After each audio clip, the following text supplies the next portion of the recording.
Hey there, Drowsy Historian here.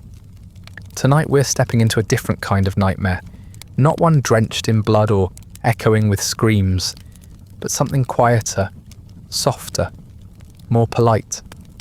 You're not being tortured, you're being decorated. You're not a prisoner, you're a lady in waiting, which sounds elegant, dignified, maybe even important. It isn't. It's just a slower death, dressed in velvet and powdered with rosewater to hide the rot.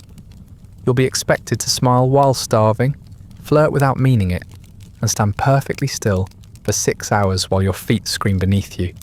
Your job is to orbit a queen who could ruin you with a glance, and eventually probably will.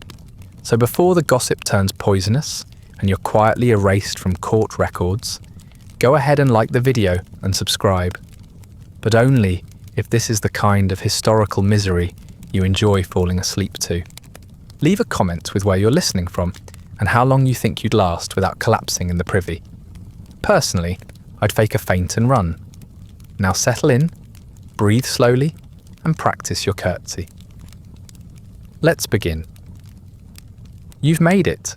After years of stiff curtsies, silent meals, and being told to speak only when spoken to, you finally made it to the royal court of King Henry VIII. More specifically, you've been assigned to serve his queen, Anne Boleyn if you're lucky, Catherine Howard if you're not. Either way, your life is no longer your own. You're not here because you're special. You're here because your family's just noble enough to be useful, and just powerless enough to be ignored. The ideal combination for human furniture. Your job title is Lady in Waiting, which sounds elegant. It isn't. You're a glorified servant with expensive sleeves. You're expected to stand for hours in silence, look decorative, and attend to the Queen's every whim, unless her whims change, in which case you'll be blamed for not anticipating them. You'll live in shared quarters that smell like mildew and regret, and you'll share a bed with 2 girls who both snore and probably hate you already. Your gown will weigh more than a small dog, and you'll wear it in July. The palace is a maze of stone-cold drafts and unspoken rules. No one explains them to you. You'll be judged for talking too much, for talking too little, for smiling at the wrong person, or not smiling at all. You're not a person here. You're an extension of the Queen's reputation, and if she falls out of favour, and she will, your head may go with hers. There is no safety here, only survival, and even that is temporary. You arrive at court with your best smile, your least wrinkled dress, and the kind of naive optimism that will get you quietly destroyed within the week. The carriage ride was long and rattling. Your luggage was packed by someone who hates you, and your shoes were not designed for walking across muddy courtyards. But still, you clutch your mother's final words. Make a good impression, like they're a shield against what's waiting inside. They aren't. The court doesn't want your good impression. It wants your silence, your obedience, and your willingness to bleed for a woman who might not remember your name. The palace is enormous, cold, and somehow already unimpressed with you. Servants rush past, nobility sneer in passing, and no one tells you where to go.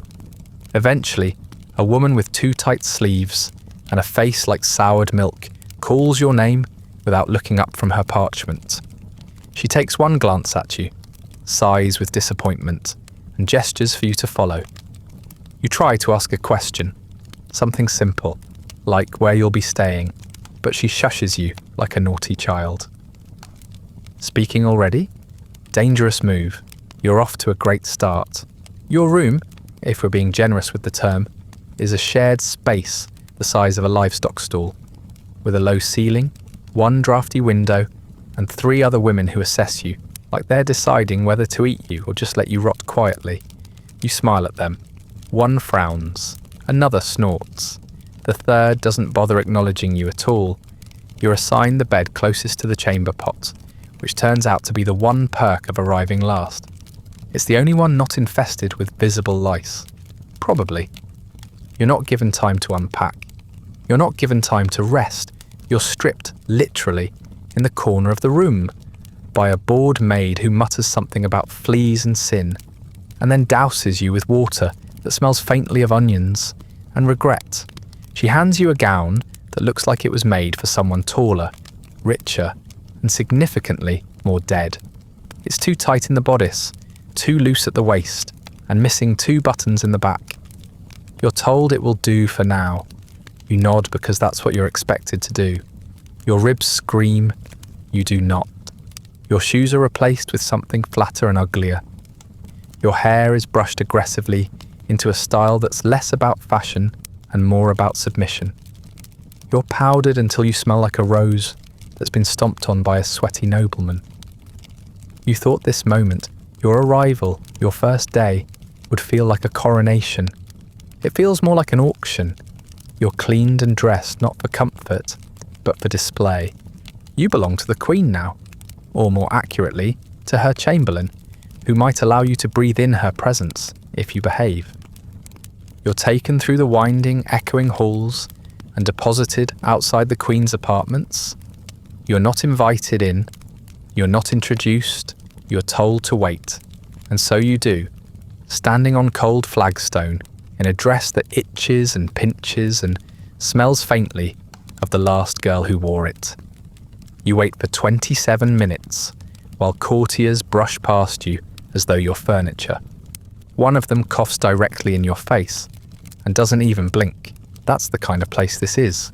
Eventually, a lady of slightly higher rank than you emerges and calls you forward. You follow her into a chamber that is, to your shock, even less welcoming than the corridor. The Queen is not smiling. She does not rise, she glances at you, and then returns her attention to a small mirror, adjusting her hood as if your presence has already bored her. You drop into a practiced curtsy. You hold it until your legs ache. No one tells you to rise. You do anyway, eventually, because no one seems to notice you're there. You are introduced by name, though it is pronounced incorrectly. You do not correct them. The Queen murmurs something about your hair being tolerable and then dismisses you with a flick of her fingers. You're expected to be thrilled by this. One of the older ladies nudges you and mutters, "That went well." You nod again, like you've been told a joke you didn't understand, but are too scared to question. This is the rhythm now. Smile, nod, curtsy, wait. You'll get it eventually, or you'll be sent home in disgrace, whichever comes first. That night, you return to your shared room, where your roommates have already claimed the least awful blankets and eaten the most edible pieces of bread. Your stomach is knotted with hunger, and your feet are blistered, but you're too exhausted to complain. You settle into bed with your back to the wall and try to sleep while someone sobs quietly on the other side of the room. There's no privacy, no comfort, no one who wants you here. You are replaceable. Everyone knows it, especially you. Somewhere down the hall, music plays. Someone is laughing. You imagine the Queen reclining on her cushion-stuffed chair, being fed figs by a page boy with better shoes than yours. You wonder what would happen if you simply walked away, if you crept down the corridor and vanished into the fog outside the palace gates. You won't, of course. You've been trained too well for that. You'll stay, you'll survive, or something close enough to it that no one bothers asking questions. You pull the lice-ridden blanket tighter around your shoulders and try to think of something comforting. But there's nothing here for comfort. There's only survival, and even that is uphill. You wake before dawn to the sound of someone else coughing, wet, heavy, and repetitive. The kind of sound that reminds you just how thin the walls are, and how generous people are with their germs. There's no warmth in the room. The fire has gone out, and no one wants to relight it because the smoke clogs the chimney and makes your eyes water for hours. Instead, you shiver out of your lice-ridden blanket and begin the daily ritual of clothing yourself like a sacrificial offering to the god of royal appearances. Your undergarments go on first, a linen shift that hasn't been properly washed in weeks and smells faintly of mildew, and something worse you don't care to name. Over that, your stays. Corsetry, they call it, though that word doesn't quite capture the violence of it. Your roommate tightens the laces while you hold the bedpost and try not to grunt like a hog. You can't breathe properly once she's done. That's normal. It means it's working. The goal is to appear slender, noble, and upright, not conscious. Then the real layering begins, a farthingale to shape your skirts into something that resembles a bell tower. Petticoats, stockings, bodice, overgown, sleeves. You don't put on a dress, you assemble it like a siege weapon. The weight drags at your shoulders, but posture is non-negotiable, so you straighten your back and pretend it doesn't feel like a small child is clinging to you all day. The fabric is scratchy. The brocade digs into your ribs. Your arms can barely lift above your waist. And that's the point. The more helpless you appear, the more elegant you supposedly look. And then the hair. Your hair is not your own anymore. It belongs to the court. It must be braided, pinned, curled, or coiled depending on the day, the Queen's mood, or whether some dowager countess with nothing better to do has decided blue ribbons are unfashionable this week. Hair powder is applied liberally. It smells like crushed flowers that died badly. You have no mirror. You rely on your roommates to tell you if you look passable. They lie. Everyone lies. Makeup, such as it is mostly chalk and crushed beetle.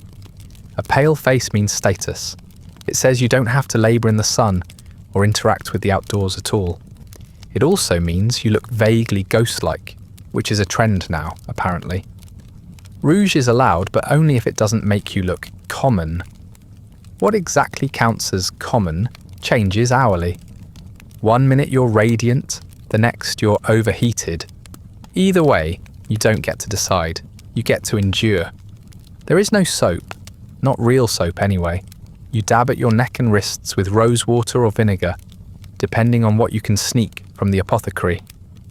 Bathing, actual bathing, is considered indulgent, maybe even dangerous. The current medical opinion is that warm water opens the pores, inviting in disease. So instead of bathing, you mask, you cover up, you perfume, you layer smell upon smell until it becomes a kind of armour. You smell like roses and sweat and old meat, and so does everyone else. You'd think that would create some kind of camaraderie, a mutual agreement to not mention the collective stench. It doesn't. You're still judged, harshly. A stain on your sleeve is a moral failing. Wrinkled skirts are signs of laziness. A bit of dandruff means you're practically diseased.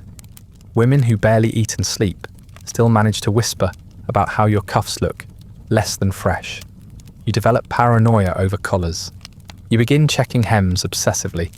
You panic over imaginary blemishes. Eventually, the shame becomes instinct. The Queen, of course, looks immaculate. Always. That's because she has 3 women dressing her. 1 woman brushing her hair, and another 2 who do nothing but clean and starch her linens. You see her for maybe 10 minutes a day, and every time you do, you wonder how she manages to look so composed when everyone else is 1 misstep away from collapsing into a puddle of sweat and humiliation. Then you remember, she doesn't dress herself. She doesn't even stand without assistance. Her version of suffering is a servant poking her with a pin during a fitting. Yours is bleeding through your stays and being told to smile anyway. Summer is the worst. The palace turns into a slow cooker. The dresses become unbearable. The fabric clings. Your thighs chafe. Your stockings slide down, and you're not allowed to adjust them without retreating to the chamber, which you won't have time for.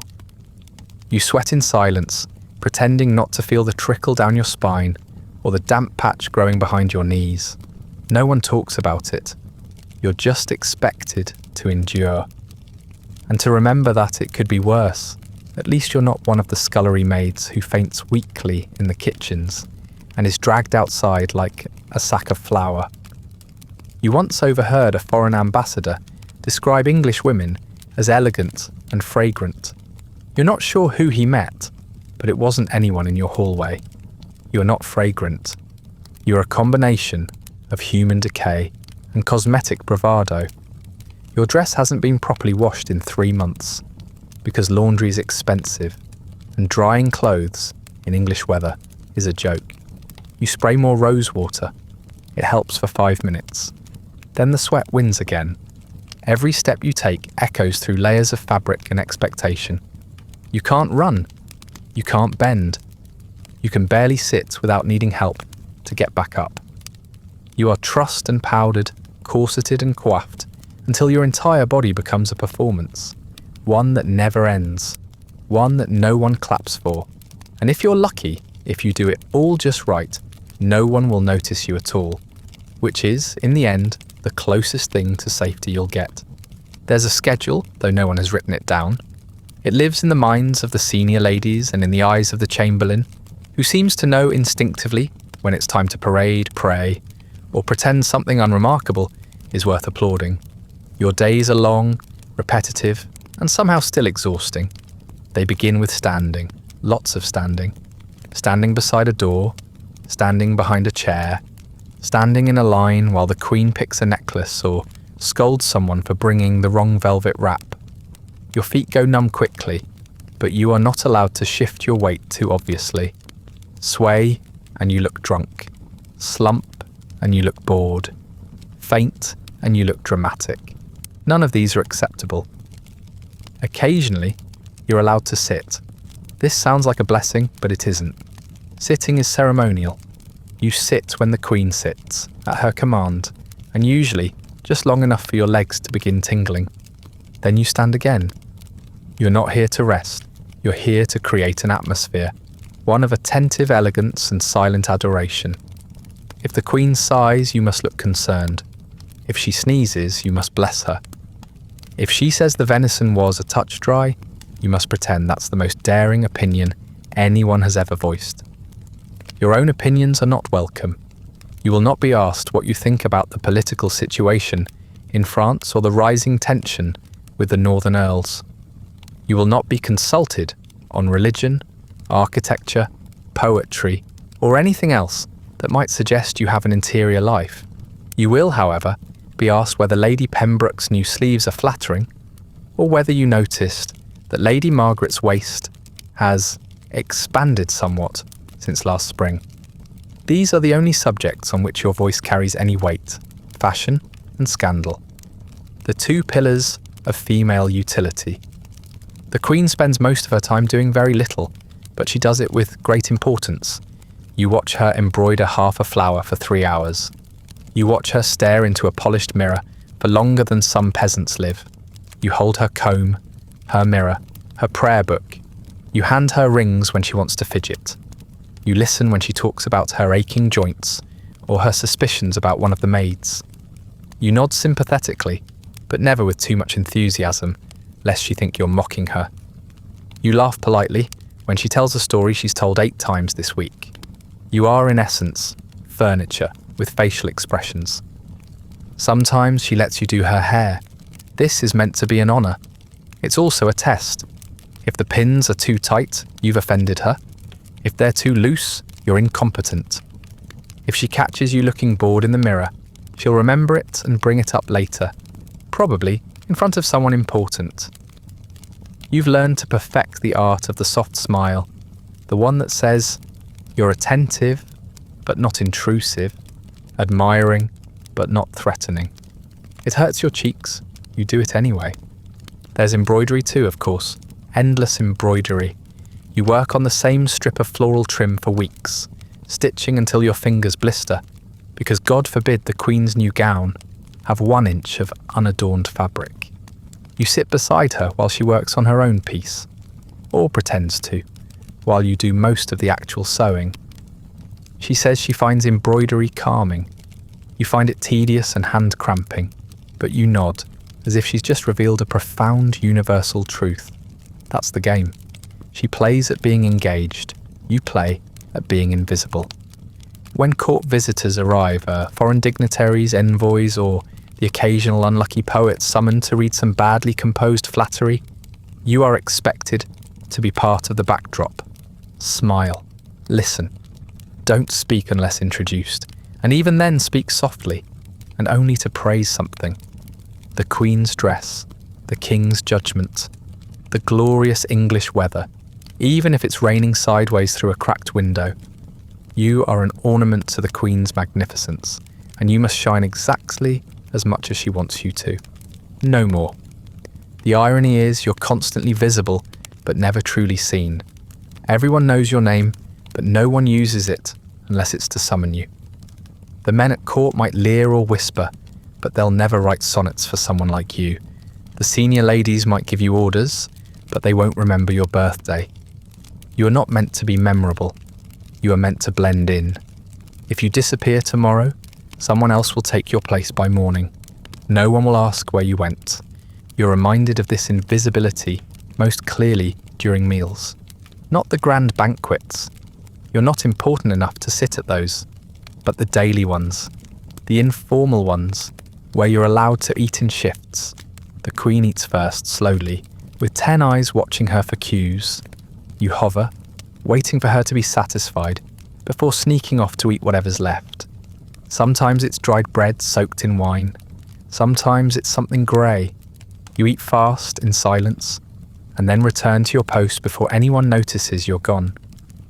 Hunger is a constant, but complaints are not tolerated.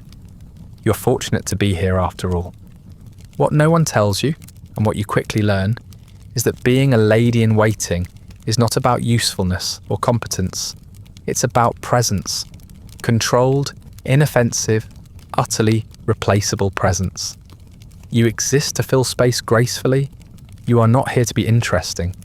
You are here to look interested. That's the entire job. And you do it, day after day, without question. Because not doing it comes with consequences you'd rather not explore. Because being noticed for the wrong reasons is worse than not being noticed at all. Because even the illusion of favour is better than the certainty of disgrace. And so you keep standing, keep smiling, keep holding mirrors, fetching combs, and pretending that your every motion is voluntary. You do not matter. You cannot matter. Not here. Not in this place where even queens can vanish overnight. Courtly love, you're told, is the lifeblood of Tudor romance. A noble tradition, a game of chivalry and longing, where men pine and women gently deny. Poets write verses, lutes are plucked, tokens are exchanged. Everyone pretends their feelings are delicate and tragic, instead of sweaty and opportunistic. It's supposed to be thrilling, elegant, refined. It isn't. It's exhausting, it's dangerous, and like everything else at court, it's another performance you're expected to master, without instruction and without ever slipping. You're expected to be charming, of course, pleasant to look at, pleasant to listen to, pleasant to imagine in someone else's bed, though never quite pleasant enough to justify the thought. It's a balancing act. No one survives for long. You must be warm, but not too warm, playful, but not inviting, clever, but not cleverer than the man in front of you, especially if he outranks you, and they all do. Flirtation is currency here, but it's counterfeit. You can't spend it anywhere without someone accusing you of treason. If you ignore the wrong man, you're called a prude, a cold little thing, ungrateful for attention. If you respond too openly, you're whispered about behind painted fans. A fast girl, loose, probably diseased. It doesn't matter how you meant it. It only matters how it's perceived. And at court, perception is fact, and facts are optional. You walk a line so thin it might as well be a knife. Most days it feels like it is. The men are relentless. They call it gallantry. You call it being cornered in a corridor by a duke who smells like clove oil and spoiled wine. They offer you poetry and pretend it's affection. They brush your sleeve and call it fate. They're usually twice your age, with twice the arrogance and half the teeth. One of them once told you that your eyes reminded him of a hunting dog he'd once owned. You smiled. That's what you're trained to do. Smile, curtsy, and escape as politely as possible. You've learned to redirect with compliments, to pass the attention along to someone else without seeming rude. But it never really works. You're not allowed to say no, not in so many words. A firm no would be considered uncouth, unwomanly, even unpatriotic. You'd be insulting a man's honour. and that could ruin you faster than any actual scandal. So you perfect the art of avoidance. You invent headaches. You fake sudden obligations. You become fluent in the language of subtle exits. Meanwhile, the Queen notices. She notices who looks at you too long, who lingers in conversation, who sends you gifts that you aren't technically allowed to receive. If she decides you're drawing too much attention, it becomes your fault, even if you did everything right, especially if you did everything right. A beautiful woman who causes no trouble is a pleasant diversion.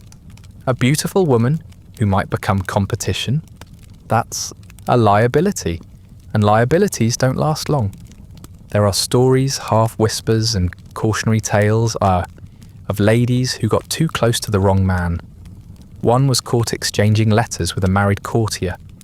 She was sent home in disgrace, never seen again. Another is said to have received a kiss behind the tapestry. 2 weeks later, she fell mysteriously ill. The lesson is always the same.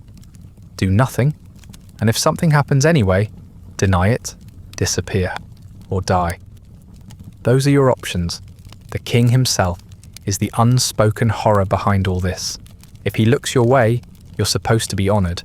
You're also supposed to be terrified, because if he wants you, you can't refuse. And once he's done with you, which could take a night or a year, you'll be quietly removed, married off to a minor nobleman with debts, or bundled into a nunnery with no vows. Either way, your name will never be mentioned again. That's the best case scenario. The worst case scenario, you become the next queen, which sounds like a triumph until you remember what happens to queens here. The pearls, the gowns, the banquets, they all come with a blade attached. The king's love is a fever, and like all fevers, it breaks suddenly and leaves wreckage behind. Every lady in waiting knows this, and every one of you is quietly hoping to be overlooked. Better to be forgotten than crowned and then condemned.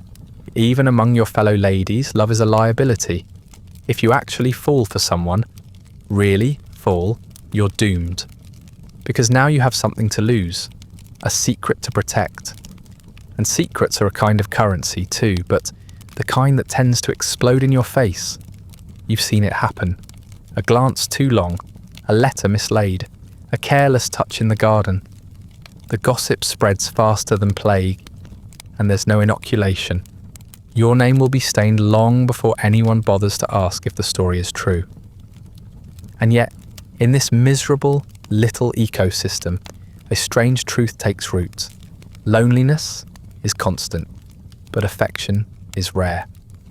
You ache for kindness, for conversation that doesn't come with an agenda. Sometimes, when a man smiles at you without hunger in his eyes, you allow yourself to imagine what it might be like to be chosen for who you are. Then you remember that no one here cares who you are, only what you can offer, and how quietly you can offer it. There are moments, late at night, when your thoughts drift. You imagine love as something simple, a hand held in secret, a laugh shared without consequence. But those are dangerous thoughts, treasonous thoughts, and so you bury them, along with all the other things you're not allowed to want. You train your heart to flutter on cue and remain still the rest of the time. It's safer that way. You learn over time to treat attention like fire. Stand near it, feel its warmth, but never touch, never get too close, never forget that it will burn you eventually, and no one will care that you are only trying to stay warm. Feasting is one of the great illusions of court life. All abundance on the outside, all gnawing emptiness within. To the outsider, it seems like you're surrounded by luxury.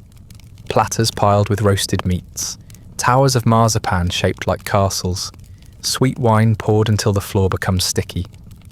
But the truth, like everything here, is less impressive when you're living it. You may stand in the same room as a feast, but you're not part of it. You are not there to eat. You're there to assist, to observe, and above all, to never appear hungry. Hunger is unseemly. It suggests you're human. Banquet days begin early. Before anyone lifts a goblet or picks at a pomegranate seed, you are already awake, helping the queen get dressed in layers of finery, so heavy she needs assistance to sit down without falling sideways. You wrestle her into stiff sleeves, lace her up until she can't breathe, pin every curl of her hair while she hisses complaints about the draft, her digestion, or someone else's gown. It takes hours. You hold her jewellery while she deliberates. You hold your tongue while she panics over a slightly wilted headdress. By the time the feast begins, you already feel like you've been trampled. You accompany her into the hall, where the air is thick with sweat, perfume, and the smell of roasted meat beginning to go slightly off. The nobility gather like peacocks in heat, each one elbowing for a seat closer to the king or someone marginally more important than they are. You remain standing, always waiting. Your stomach growls audibly around the time the first course is announced. But if anyone hears it, they'll pretend they didn't. That's the etiquette. Starvation is invisible. The queen is served first, of course, and you are beside her. You hold her napkin, pass her goblet, smile while she eats, and nod as if her every complaint about the underseasoned venison is profound. She nibbles delicately. You breathe through your mouth to avoid smelling too much of the grease pooling at the edges of her plate. You are close enough to see the juice run down her chin, close enough to hear her chew, but you are not invited to join her. The food itself is a spectacle. Whole animals roasted with their feathers reattached, eels shaped like mythical beasts, custards moulded to look like famous landmarks. It's all meant to impress, to dazzle, not to nourish. The nobility are there to be seen eating, not to actually eat. You are there to look at food you'll never touch. Your own meal will come hours later, if at all, and it will not include mythical eels. When it's finally your turn, if you're lucky enough to be excused in time, you descend into the servants' hall, where the scraps are dumped into uneven piles and passed off as supper. There is meat sometimes, but it's often stringy, undercooked or suspiciously grey. You learn to sniff everything before committing. Bread is safe mostly. Cheese is a gamble. Stewed vegetables are always mushy and usually boiled into oblivion. Wine, if there is any left, tastes like someone stored it in a boot. You drink it anyway. It's that or water, and no one in their right mind drinks the water. You learn quickly that food at court isn't about hunger. It's about hierarchy. Who gets served first? Who gets the most? Who gets mentioned in the kitchen ledger? And who gets forgotten? Hunger is a tool like everything else. If the kitchen steward doesn't like you, you'll go without. If a senior lady is feeling petty, she'll have your portion redirected. You once spent 2 days on nothing but hard bread and dried plums because someone overheard you whisper that Lady Kent's sleeves looked a bit last season. She heard. She made sure you felt it. And then there's what happens after eating, the consequences. Digestion here is not a gentle affair. The food is heavy, the preparation is questionable, and no one's heard of a balanced meal. You have constant stomach pain. Diarrhea is a weekly visitor. Bloating becomes a way of life. The privies are overused and undercleaned, and you share them with dozens of other women who are all dealing with the same questionable meat and day-old cream. It's not uncommon to hear someone vomiting behind a screen during morning prayers. No one comments. That would be rude. Despite this, you're expected to maintain a figure. Thin, but not too thin. Full, but not indulgent. Glowing, but not ruddy. No one explains how you're meant to achieve this on pigeon scraps and prune juice, but it's expected nonetheless. You develop rituals to manage appearances, tight stays to flatten a bloated stomach, pinching your cheeks for colour, biting your lips to make them pinker before entering a room. Everyone's doing it. No one admits it. Occasionally there's a rumour that a foreign noblewoman brought something new, a spice, a technique, a miracle tonic that settles the stomach or sharpens the mind. You try it once. It turns out to be powdered beetroot mixed with honey and crushed ants. It makes you vomit for a day and a half. But for a moment, You feel like you are part of something important, something rare. That feeling passes, the stomach pain lingers, and through it all, you smile. At the banquets, in the corridors, even while passing a spoiled joint of lamb you wouldn't feed to a dog. You pretend to be satisfied. You pretend the scraps are a blessing. You make grateful noises when given a bruised pear. Because complaining is for people with leverage. You have none. You are fed at someone else's discretion, and you're expected to be thankful for every bite. Eventually, you stop dreaming about rich food. Your fantasies shrink down to the simple and the soft. Warm bread, ripe fruit, water that doesn't taste like iron. A meal you don't have to earn with silence, a moment of fullness that doesn't come with consequences. But that's not for you, not here. Here, hunger is part of the uniform. If food is scarce at court, gossip is its replacement, more abundant, more dangerous, and far more likely to kill you. It flows through the corridors like perfume and rot, clinging to every gown and curling into every whispered greeting. You can't see it, but you know it's there. You feel it when conversations stop as you walk past, when a laugh rings out just a little too loudly behind your back, when someone asks how you're feeling in that tone that suggests they already know, or think they do. You didn't come to court with a strategy. You came with a comb, 3 dresses, and a prayer. That was your first mistake. Everyone else arrived with alliances already brewing. The daughters of dukes and nieces of earls carry entire networks in their sleeves. They know who to flatter, who to avoid, who's rising and who's about to be accused of treason. You're just trying to remember which way the latrines are. By the time you figure out what's being said, the damage is already done. There's no handbook for this, no orientation scroll. The rules are passed in glances, in giggles behind fans, in sudden silences when someone walks into a room. You're expected to understand instinctively who's fallen out of favour and why you should stop sitting next to them at prayers. You fail naturally. One morning you make the mistake of complimenting Lady Frances's hairstyle. That afternoon, she's accused of hiding letters from a Protestant sympathiser. Coincidence maybe, but now you're on the radar. And once you're on the radar, it's very, very hard to get off. Being quiet doesn't help. Silence makes you suspicious. People assume you're hiding something. They assume you're listening, hoarding secrets, preparing to strike. If you do speak, you risk saying the wrong thing or the right thing to the wrong person. Either way, your words will be repeated, twisted, weaponized, and presented in a way that makes you sound like either a traitor or a fool. And neither of those survive here for long. The worst part is that the lies stick. They don't need to be clever or convincing, just timely. Once someone decides you're a problem, a flirt, a heretic, or a spy, there's no clearing your name. Truth is irrelevant. Reputation is everything. And yours is at the mercy of people who smile to your face while sharpening their knives behind your back. You start noticing patterns. The way gossip moves in waves, always focused on someone.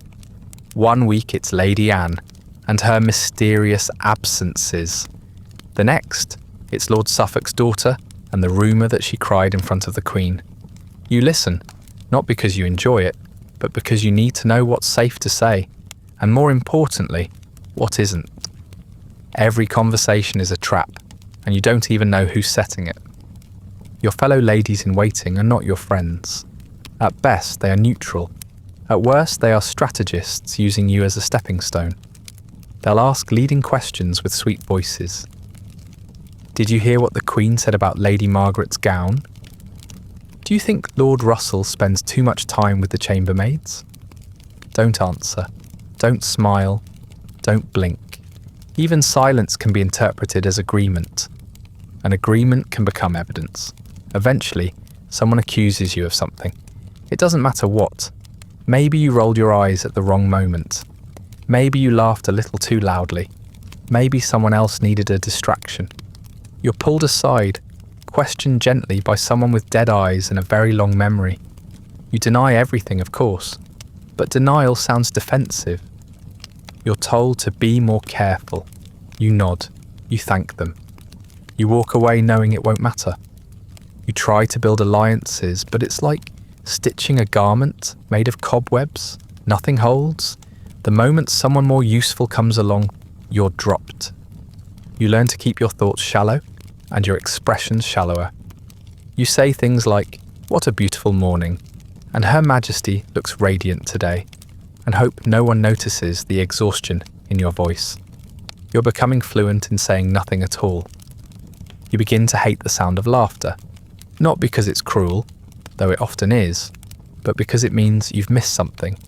A joke, a reference, a story told in a chamber you weren't invited into. And if you don't know what people are laughing about, you don't know what danger is creeping up behind you. There are informants everywhere, servants who overhear things and sell them to the highest bidder, pages with excellent memories, even priests who mention suspicious confessions. You can't trust anyone. Not the girl who braids your hair, not the lady who shares your bed, not the guard who seems a little too friendly. Everyone has something to gain, and you're the easiest thing to lose. Sometimes you daydream about shouting the truth in the middle of the great hall, about pointing out who started what, who lied, who's manipulating whom. But that fantasy ends the same way every time, with you being escorted out of the palace in disgrace, or worse, truth doesn't matter here, not unless it's useful, and you have nothing anyone wants. You learn slowly to survive the gossip, not to stop it, that's impossible, but to endure it, to walk through a corridor while two women whisper and convince yourself it's about someone else, to hear your name spoken and pretend it wasn't. You tell yourself that as long as you're not being summoned, not being questioned, not being excluded entirely, then you're still safe. You're not, but the lie helps. Eventually, you become part of the machinery, not powerful, not respected, just tolerated. You learn which rumours are harmless and which are lethal. You mimic the language of polite cruelty. You smile when you want to scream. You congratulate your enemies on their good fortune. And if someone falls, publicly, messily, and suddenly, you do what everyone else does. You look away, you survive. You learn quickly that your fate is not your own. It belongs to the Queen, or more precisely, to her moods, which shift with the seasons, the phases of the moon, or the way someone addressed her during morning prayers. There are no warnings, no signs posted outside her chamber that say, "Approach with our caution." You simply wake up one morning, walk into her presence, and realise she's already decided whether you're safe or not. Maybe it was something you said 3 weeks ago. Maybe it's the shape of your smile. Maybe it's nothing at all. That won't stop you from paying for it. When the Queen is in good spirits, the court breathes easier. She jokes, she smiles, she compliments your stitching, even if it's sloppy. She might ask you to read to her, or invite you to walk in the garden, or toss you a gift, a comb, a ribbon, a glance that could be mistaken for affection.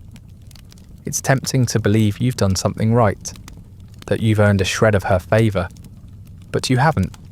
You've just been spared, temporarily, and the worst mistake you can make is believing it will last. Because when the Queen is displeased, and she often is, her wrath settles on whoever's nearest. That might be the lady who brought her the wrong fan, or the girl whose gown rustled too loudly during Mass, or you simply because your face reminded her of a cousin she no longer speaks to. Her rage is not loud, it's slow and soft and cold. She won't scream at you. She'll look through you. Then she'll stop asking for you. Then someone else will be doing your duties and you'll find yourself standing in the corridor, forgotten until the summons arrives. And you always know when it's coming. You feel it in the way the other ladies avoid eye contact, in the way your name stops appearing on the schedule for chamber duties, in the way your seat is moved slightly further from the Queen's each day until you're practically in the hallway. You ask no questions. That would make it worse. Instead, you start preparing, emotionally, spiritually, practically, for the possibility that this will be your last week at court. Sometimes the reasons are clear. You wore a gown too similar to hers. You received a compliment from a visiting noble while she stood 2 feet away and was not addressed. You laughed too loudly during supper. She thought you looked too pleased with yourself. But more often, there's no cause, no incident you can point to, just a slow shift in air pressure, like the first signs of an oncoming storm. You learn to dread the days she's quiet, the days she smiles too much, the days she says nothing at all. The Queen is not necessarily cruel, though cruelty here is subjective. She's under constant scrutiny, surrounded by snakes in silks and swords wrapped in flattery. She is expected to be beautiful, composed, fruitful, and beloved, all while being married to a man whose affections move faster than political alliances. Her power is conditional. Her enemies are waiting. She lashes out because it's the only thing she can still control. And you, poor fool, are the nearest target. Her favourites shift weekly. One day, you're the girl she insists sits beside her for prayers. The next, she won't return your bow. You might overhear her praising your embroidery to a visitor and think briefly that she's proud of you. That same night, she tells her physician you look sallow and unwell. Those words will follow you for weeks. They'll show up in conversations you're not part of. They'll become part of your reputation. And reputations here are sticky. You live in a constant state of risk assessment. When the Queen enters the room, you study her face before you curtsy. Does she look rested, irritated, pleased? Has her favourite maid been dismissed? Is her uncle visiting? Did she hear that rumour about her sister again?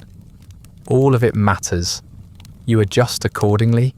You change your tone, your expression, the level of deference in your voice. Not too eager, not too aloof. You aim for perfectly invisible. Some ladies believe they can weather it by being indispensable.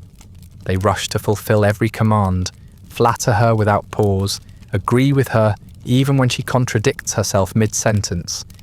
These women last longer, sometimes, but even they fall, because there's always someone younger, prettier, funnier, or more careful, and because at the end of the day, favour is not armour, it's a spotlight, and the longer you stand in it, the more likely someone will push you off the stage. You make other enemies without trying. Jealous ones, petty ones, ladies who've been waiting months for a moment alone with the Queen, only to see you summoned 3 times in a day. They'll smile while slipping notes under doors, planting rumours like weeds. If the Queen's mood is sour, these whispers grow into accusations. She won't ask if they're true. She'll simply act. A sharp word, a cold shoulder, an absence of invitations. One day you're in, the next, no one remembers you were ever there. And the most terrifying part, even if you do everything right, if you're demure, obedient, invisible, and pleasant, you're still not safe. Because the Queen might wake up in the night, haunted by a dream you were in. Or she might decide, based on nothing at all, that you no longer please her. Or someone she hates might compliment you. Your fate is not tied to your actions. It's tied to her whims. And her whims are under siege. So you wait, every day, watching her for signs of thunder. Reading her silences like scripture. Flinching at every sudden pause in conversation. You pray she doesn't notice you. And when she does, you pray it's not for the last time. Illness at court is not an if, it's a when. You don't avoid it, you delay it, briefly. Eventually, everyone gets sick. Sometimes it starts with a cough that won't leave. Sometimes it's a rash that spreads slowly across someone's throat, just visible under the edge of a ruff. Sometimes it arrives overnight, sudden and hot, dragging entire households down in silence. The court pretends health is a matter of virtue, as though your morals might protect you from contagion. But you live in cramped rooms, share linens with 3 women, and pass combs like they're holy relics. Sooner or later, your number will be up. You start to notice the signs early. A maid fainting during mass. A page boy who stops showing up with no explanation. a nobleman who looks a little yellower than he did yesterday. No one says the words aloud. Plague, sweating sickness, consumption. That would be impolite. Instead, people cough into handkerchiefs and insist it's just the damp. They sweat through their silks and call it summer. You learn to translate. Tired means tuberculosis. Unwell means fever. Gone to visit family means dead. There's no real medical help. The royal physician might be summoned if someone important takes ill, but his treatments are mostly guesswork. Leeches, bleeding, syrups made of honey, and powdered pearls, expensive, impressive, and entirely useless. If you're lucky, he might tell you to rest, but rest isn't something you're allowed. If you wake up feverish, you still dress. If your joints ache, you still serve. You stand beside the Queen with your mouth dry and your pulse racing, praying she doesn't ask you to hold her goblet. You can't afford to be seen, sweating more than usual. There's no concept of quarantine. Illness doesn't excuse you, it marks you. If someone thinks you're contagious, you won't be sent away. You'll be quietly avoided, your duties reassigned, your presence noted but unacknowledged. That's worse than exile. You're still expected to perform, but no one will meet your eye. And if you collapse, which has happened to others, in full view of the Queen, you'll be removed by servants, as if the embarrassment matters more than the body. The worst are the fevers that come and go, lingering just long enough to remind you how fragile your body really is. You'll spend days sweating through your shift, swallowing bile, convincing yourself that it's just fatigue. If you complain, you're dramatic. If you stay silent, you risk infecting others and being blamed anyway. So you compromise. You say nothing. You press a cold cloth to your neck before being summoned. You bite your tongue when your teeth start chattering. You hope your hands don't shake too visibly while braiding someone else's hair. You've seen it happen to others. One of the girls in your chamber developed a cough that wouldn't stop. For days she sat up at night, hacking into a cloth until her fingers cramped. Then she stopped getting out of bed. A few of the ladies said prayers. A few more stopped visiting altogether. Eventually, her things were packed up, and she was taken to rest. You never saw her again. No one said the word, but you knew what it was. Consumption. She wasted away like a candle left in the sun.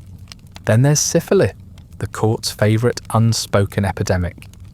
You know who has it by the way they start wearing thicker makeup, by the gloves that never come off, by the quiet, desperate way they smile when someone mentions marriage. It eats away at the body slowly, leaving sores and madness and humiliation behind. But as long as the person is highborn enough, everyone looks the other way. The rest of you, with less impressive titles, will be blamed for your immoral behaviour if you ever so much as sneeze in the wrong company. Smallpox is a different beast. It doesn't whisper, it roars.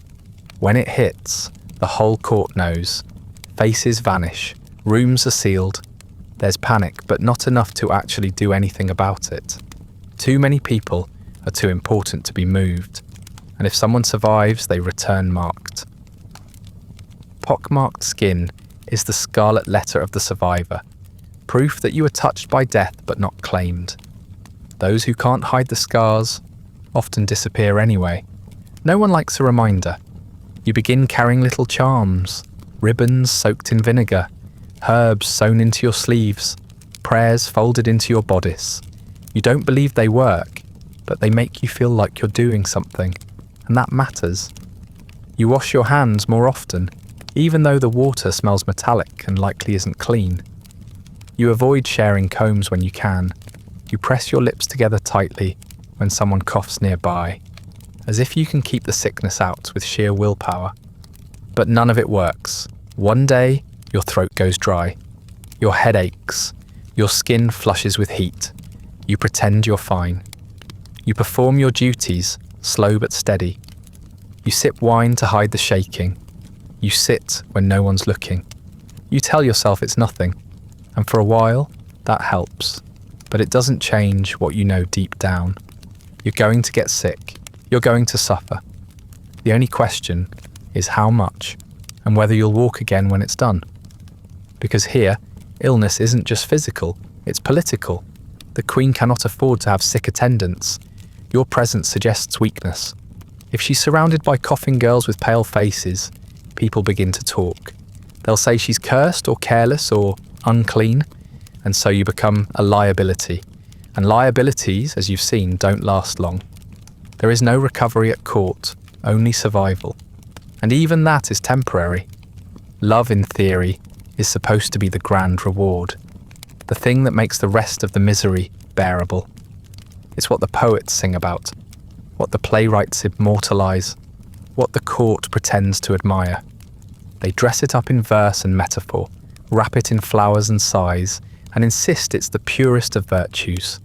But at court, love is less like poetry and more like a loaded crossbow, delicate in appearance, deadly in practice, and almost always pointed at you. Maybe it starts with a glance. You're walking through the garden, trailing behind the Queen, and a courtier notices you. He's well-dressed, well-connected, just old enough to be your father. He smiles. You return it, automatically, because you've been trained to be polite to men who matter.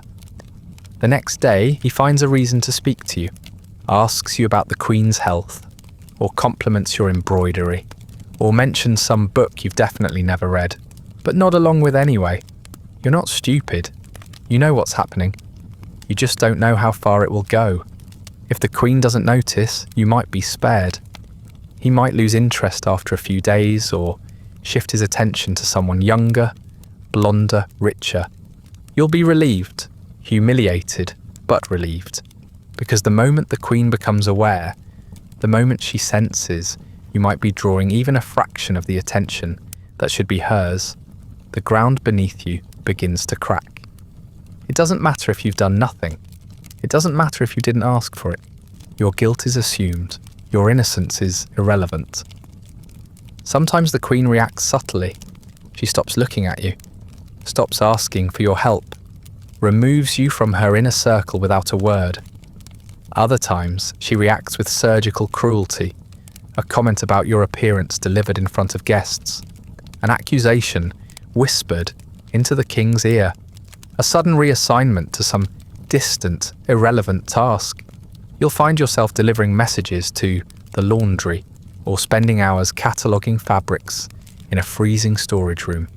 It's not about punishment, it's about erasure. But maybe, and this is worse, maybe the courtier actually does love you. Maybe he's young, foolish, and bold enough to believe that love is more powerful than politics. He writes you a letter. He catches your hand when no one's looking. He says your name with a softness that feels dangerous. You feel something in return, whether it's real affection or the hunger for someone who sees you. Either way, you're in trouble. Because now you're part of a story that can't end well. If the Queen finds out, and she always does, the consequences multiply. You're not just a distraction anymore, you're a threat. You might be seen as trying to climb above your station, as setting a trap, as angling for a marriage that could unbalance the court. You're summoned, questioned, possibly slapped. The courtier is scolded, or worse, sent away. You are not sent anywhere. You are dropped, like a disease everyone's pretending they were never exposed to. If you're lucky, you'll be married off. Not to the man you cared for, of course. That would be too simple. You'll be handed to someone irrelevant, a cousin with debts, a minor noble with a limp, and 5 children from his last marriage. It's a solution. It removes you from court. It satisfies appearances. And it ensures your future is tied to a man who will never let you forget what your value once was and no longer is. Worse still is what happens if you end up pregnant. It's rare, but not unheard of. Someone always thinks they can be careful enough. Careful doesn't exist here. If you conceive, your life unravels in a matter of days. There's no hiding it. There's no mercy. You'll be interrogated, publicly humiliated, declared a disgrace to your family and your Queen. The father might be punished, he might not. You? You're done. The best case scenario is exile. The worst is something quieter. A cup of wine that makes you sleep too long. A broth that doesn't quite agree with you. Even if the child is born, it won't stay yours. It will be claimed by someone else, hidden in some manner, raised by people you'll never meet. You'll hear rumours about the child's health, about who's raising it. You'll never know if they're true. You won't be allowed to ask. You'll return to court as if nothing happened, or you won't return at all. And yet in the quiet hours, love still creeps in. It's a hard thing to avoid entirely when you spend your life starving for kindness. A shared joke, a whispered compliment, a hand brushing yours when passing a pitcher of wine. It's enough to spark something, even when you know how the story ends, because you've been so carefully taught to smile, to charm, to flirt just enough, but not too much, that eventually someone reads it as permission. And maybe you do too, just for a moment. But there's no safe version of this, no quiet romance at court that doesn't cost you something. The Queen's jealousy, the court's cruelty, your own sense of safety. You've seen it destroy better women than you, women who are smarter, more cautious, more deserving of a little tenderness. It didn't save them. It won't save you. So you bury it. Whatever flickered inside you, you snuff it out. You become cold or seem to. You ignore the glances. You return the notes unread. You learn to make your voice flat when asked about love, as though it's a subject beneath you. And in a way, it is. Not because you're above it, but because you can't afford it. Because here, love is not an escape. It's a noose disguised as a ribbon. You were never meant to matter. Not really. You don't own land. You don't make policy. You don't command troops or sign decrees. And yet, you're part of the machine, whether you want to be or not. You are a piece on the board, positioned by others, manoeuvred without consent, and sacrificed as needed. Politics at court is a blood sport, and you are soft-bodied and unarmed, but you're still on the field, and pretending not to be won't save you. The games begin before you even realise you're playing. You're placed beside the daughter of a Protestant sympathiser during morning prayers. Coincidence? Maybe. Or maybe someone's watching to see if you flinch when she kneels. Maybe someone wants to see if you cross yourself with enough conviction. You attend a dinner and find yourself seated between two courtiers who despise one another. That, you learn, is never accidental. Your mere presence becomes a message, and you're not the one sending it. The court is always choosing sides, religious, political, personal, and most of the time, you won't know which side you're on until it's too late. The factions shift like weather. One day, the Queen's uncle is in favour. The next, he's accused of treason. One moment, Catholicism is fashionable. The next, you're supposed to whisper Latin prayers behind closed doors and pretend you don't. You can't keep up. No one can. But if you fail to keep up, you'll be labelled suspect. You learn quickly that neutrality is not an option. Silence is interpreted as disloyalty. Agreement with the wrong person can ruin you. So can disagreeing with the right one.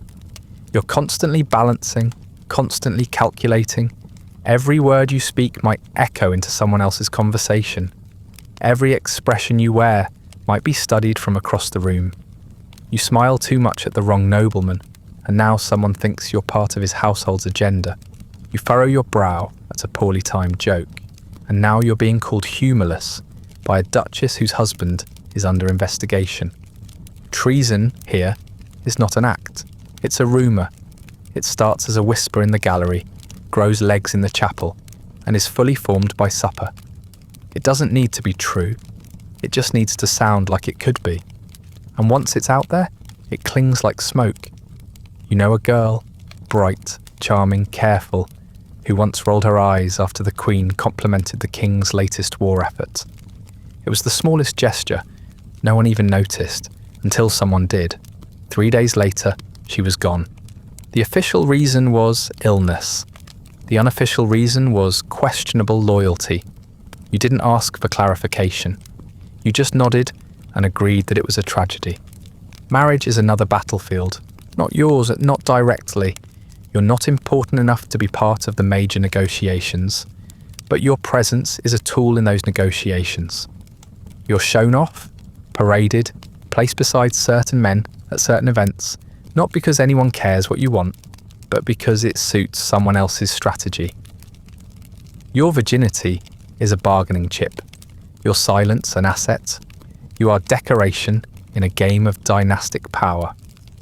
You might be traded for a small barony, or a fragile alliance, or to soothe a scandal with a well-timed wedding, and you'll be expected to smile through it. Worse still, your body becomes symbolic. If you dress modestly, you're a daughter of virtue, and therefore aligned with the Queen's more conservative faction. If your neckline is a fraction lower than expected, you're a libertine, and possibly an agent of foreign corruption.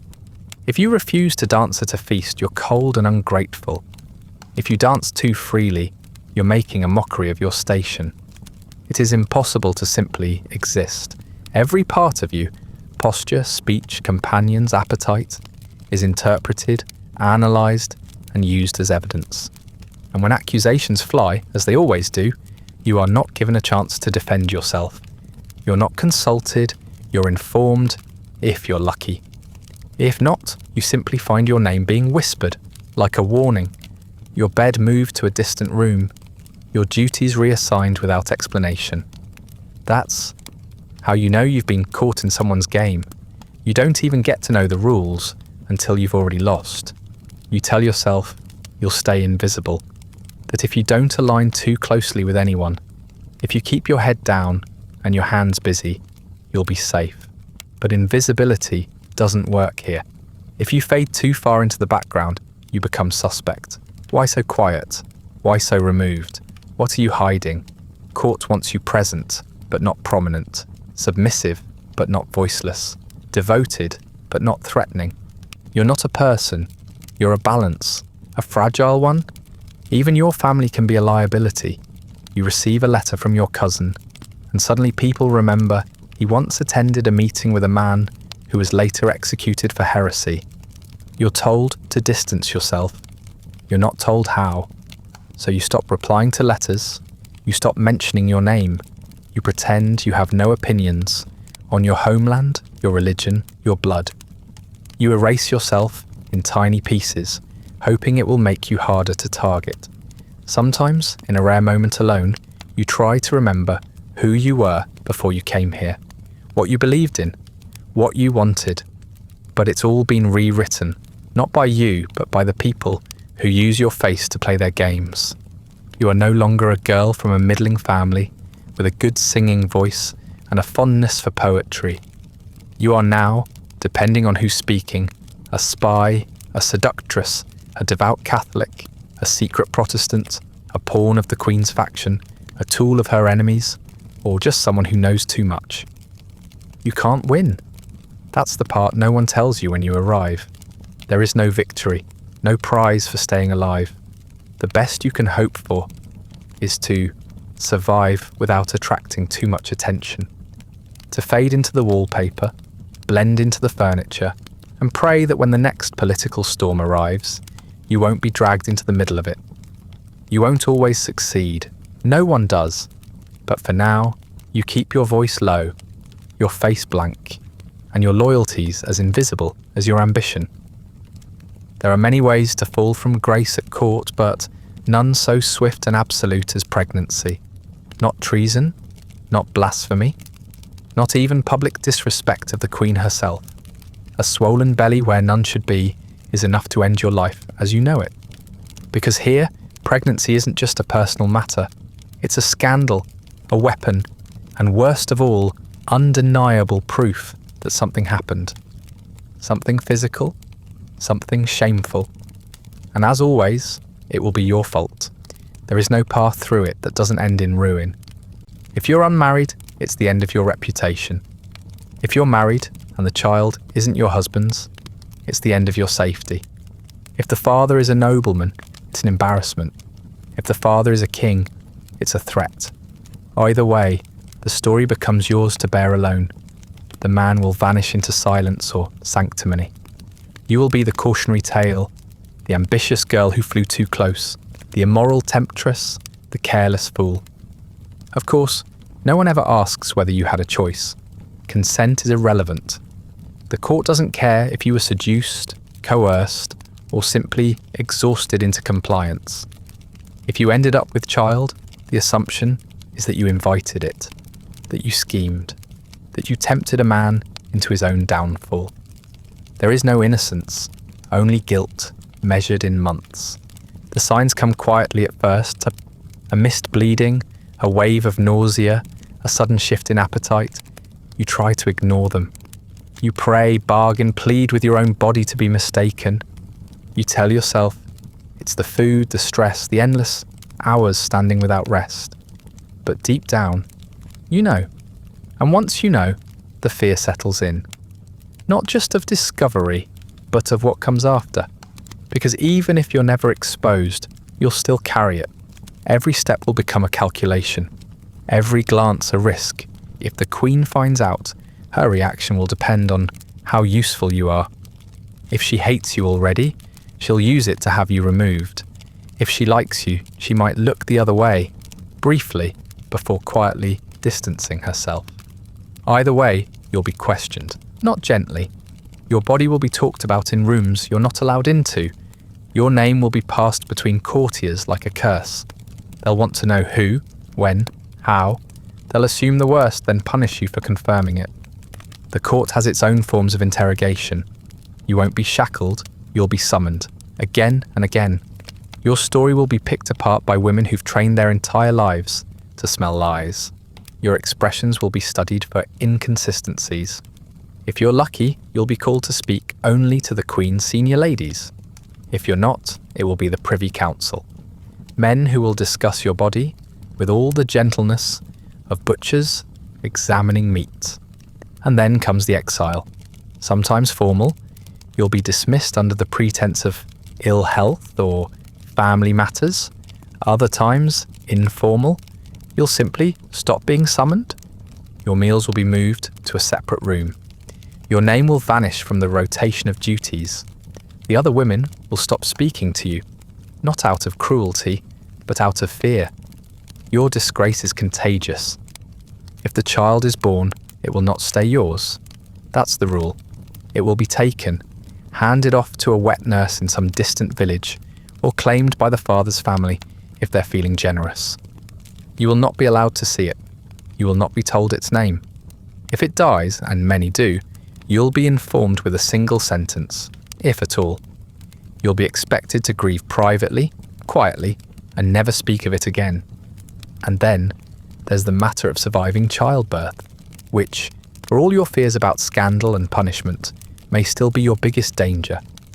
The birthing chamber is not a place of healing. It is a place of risk, of blood, of prayer. You'll lie in a bed surrounded by women who pretend they're midwives, watched by a priest who mumbles blessings between deathbed rites. You will scream, but not too loudly. Cry, but not so much. It's interpreted as weakness. If your labour goes long, and it likely will, you may be bled to balance the humours, or given herbs that do nothing but make you vomit harder. If the child emerges, whole and breathing, you'll be called lucky. If you emerge, torn and fevered, but still alive, you'll be called fortunate. But most of all, you'll be called quiet. That's what they want. Not healing, not closure, just silence. Because the court doesn't care about your suffering. It cares about its reputation. And your body, bruised and broken, is a blemish they're eager to hide. You tell yourself it won't happen to you, that you'll be careful, that you'll stay away from danger, from temptation, from anything that might lead to ruin. But danger is everywhere. It wears silk. It recites poetry. It knows how to open doors without being heard. You can avoid every flirtation, sidestep every compliment, and still find yourself alone in a room with a man who sees you as nothing but an opportunity. And when that happens, and it happens, you will have no one to turn to. Even if somehow you return to court after it's all over, you'll never return to your place. You'll be watched, judged. You'll always be the one who fell, the one who wanted too much, the one who didn't know her place, and if you do nothing, If you manage to avoid disgrace entirely, you will still spend every day fearing the moment it might happen. Because it takes so little, a touch, a rumour, a delayed bleeding, to turn your entire life into a cautionary tale. Here in this gilded prison, pregnancy is not a beginning, it's an end. You never thought it would happen so quickly. 1 week the Queen is radiant, smiling in her seat at Mass, surrounded by admirers, her hand kissed, her every glance the subject of gossip and admiration. The next there's a chill in the air when she enters the room. Whispers gather like fog behind her back. Courtiers stop rising when she passes. The king is seen with another woman. Not his first, not his last. But this one he doesn't bother hiding. And suddenly everything shifts. The signs are small at first. The Queen is less talkative. She starts cancelling her usual walks. She flinches more often, even at harmless things. A dropped goblet, a sudden laugh. Her hair is done more severely. Her gown's darker. You bring her her mirror one morning, and she refuses to look into it. That's when you know something is coming. Something final. She has seen it before in others. Now it's her turn. And you're not just a bystander. You're part of her household, her shadow, her reflection.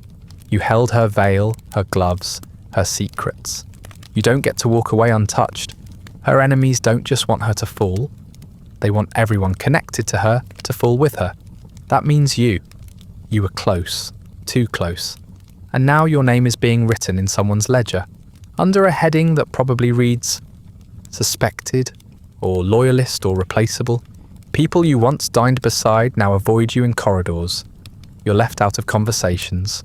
Your duties are reassigned without explanation. One of the Queen's cousins quietly returns home. Another is arrested. The Queen stops smiling altogether. Her hands tremble when she prays. She no longer speaks at meals, and the room falls silent with her. You start to count how many servants have vanished. It's more than a coincidence now. You no longer sleep.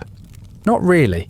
You lie in bed, eyes open, staring into the dark, listening for footsteps.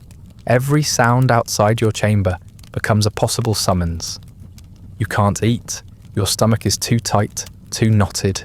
The scent of food makes you nauseous. You're so tired you can barely think, but too afraid to close your eyes in case this is the night they come. That's how it always happens, in the night. You've seen the tower from a distance, its grey walls, its narrow windows. You've walked past it on processions, smiling stiffly, pretending not to feel the weight of it. Now you can't stop thinking about what it looks like inside. The echo of chains, the rank scent of stone and fear. You've heard the stories about the darkness, the silence, the interrogations, the waiting, always the waiting. Some prisoners last weeks, some don't last days. The Queen tries to keep her dignity. She still dresses carefully, still kneels at prayers, still speaks when spoken to. But the light in her eyes is gone. Her words are slow now, brittle around the edges. She reaches for your hand one afternoon, and her grip is so tight it leaves a mark. They're watching, she whispers, even though no one is near. Don't speak to anyone you don't trust. You nod, because what else can you do?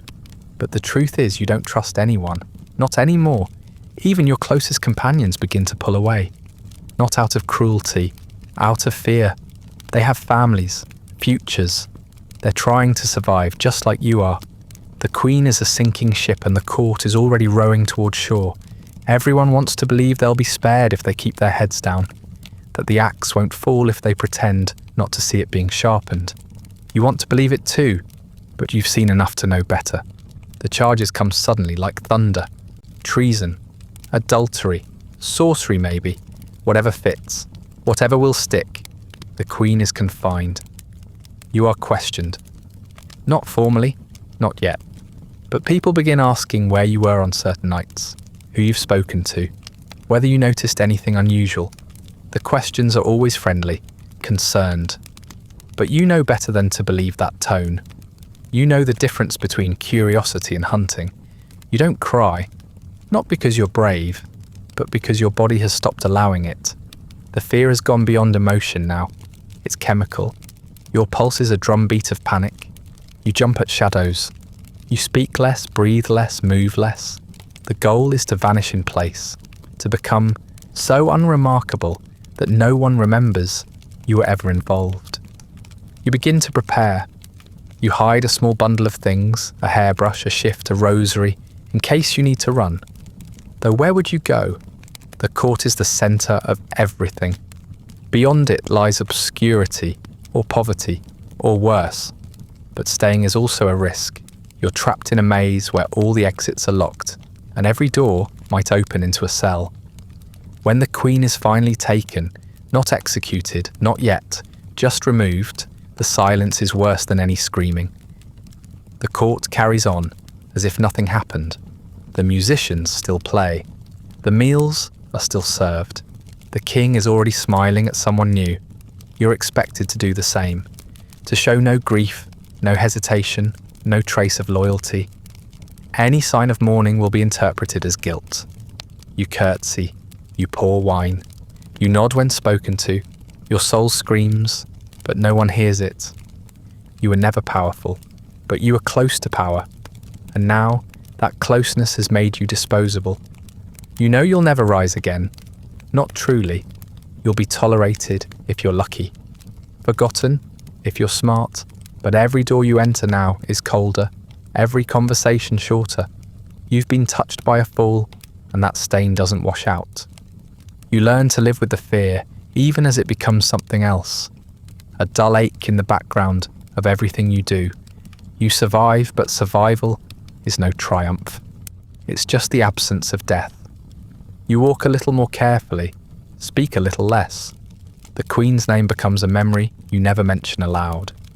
And each time a new one is crowned, you smile, as if your throat doesn't tighten at the sight of her.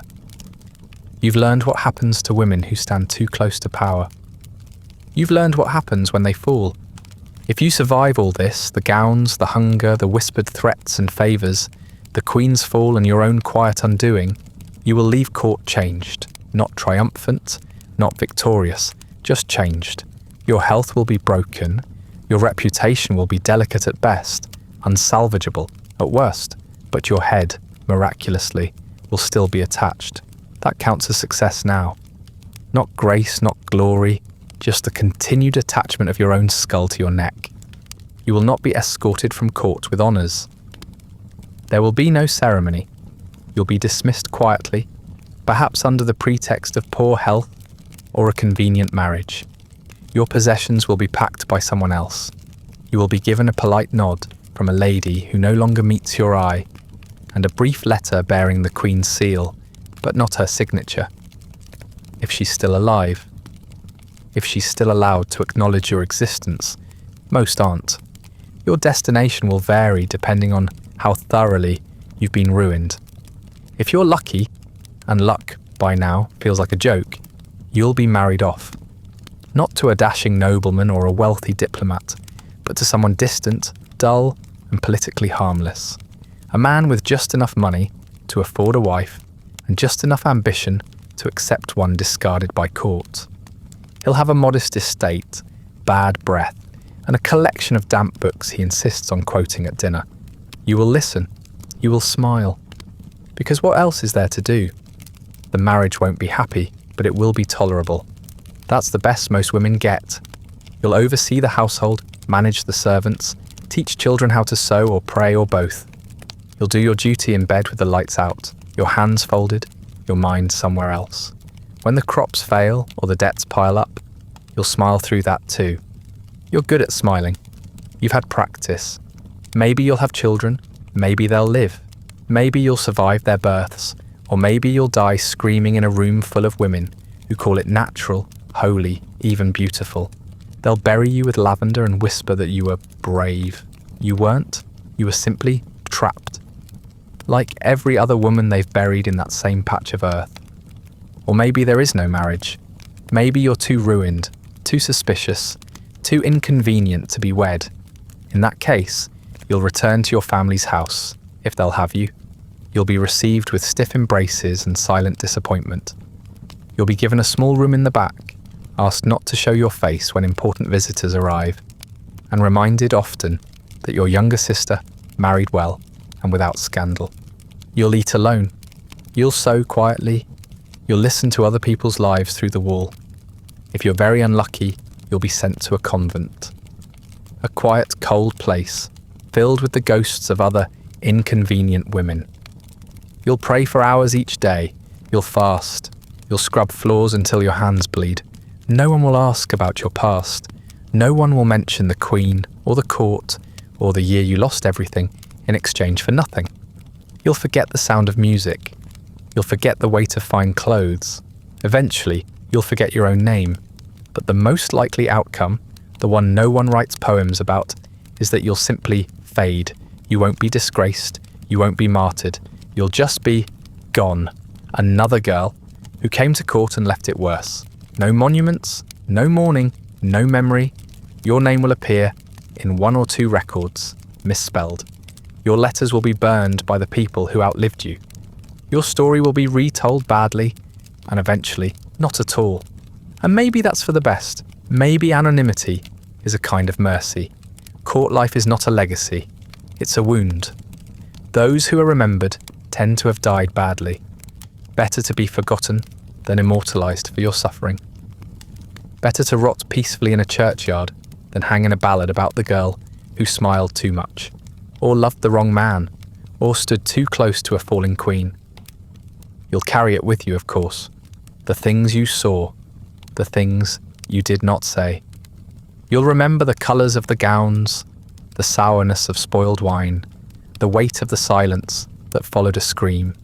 You'll remember the way women disappeared, the way men laughed too loudly at jokes that weren't funny. You'll remember how quickly favour vanished, and how slowly fear settled in its place. And still, somewhere deep inside, a part of you will ache for it. Not the court itself, but the version of you that first walked into it, wide-eyed, careful, clinging to hope like it was armour. That girl didn't survive. She was carved away, one smile at a time, one sleepless night after another. You don't miss her, but you do remember her.